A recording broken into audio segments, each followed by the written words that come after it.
Now, if you had removed an old toilet, you want to plug that drain pipe and remove the old wax ring. You want to clean off that flange, removing the wax ring in one piece as much as possible, and then just removing all the other wax, the old bolt, and getting that flange as clean as possible before building it back up to the new toilet install.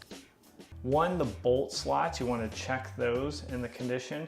And two, you want to see how secure is that flange. Is it secure to the floor, or do you need to do some work? So I actually had to use two different flange repairs.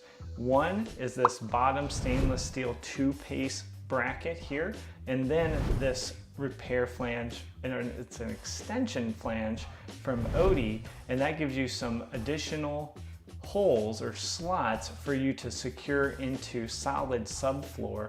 Although it's not pretty, now at least I can apply pressure to it and it is secure and solid. Now, instead of just using a standard wax ring, I do recommend the all-in-one kit from Danco. It has more flexibility and it's gonna fit the different situations that we encounter as DIYers that we don't always foresee because we just don't have that much experience. So if your toilet flange was below the actual flooring surface and you need more height, you would keep this blue extension on and then install this to your toilet flange and then let your toilet sit on top of that.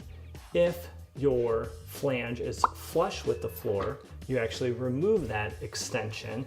And then if your flange, like mine, is above the floor, there's actually a hard plastic insert in here that you just remove.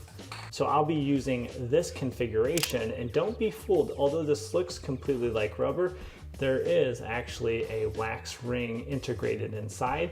The bolts are also flexible. You can have bolts configuration like this that gives you a little bit more height, or without the extension, something like this, and that means you're not gonna have to hacksaw off your bolts to get your caps on top. So first, do not forget to remove those shop towels or paper towels from your drain. Then you'll place the threaded studs. Once they're placed, then you'll place the O-ring / seal on top, and then put these plastic caps on, threading to the outside threads, which will tighten them onto your wax ring or seal. Then you'll place the blue locating pins. Then you're gonna grab your toilet.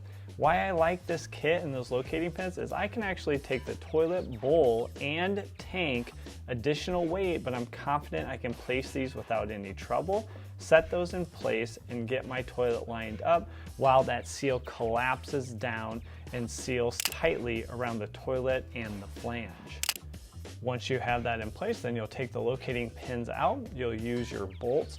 Now these bolts, and why we don't need any tools, it comes with a little spacer / tightening tool. So you'll tighten from the left side to the right side, back and forth until you have everything snug, and then once it's snug, you'll just place the caps right on top and you're done.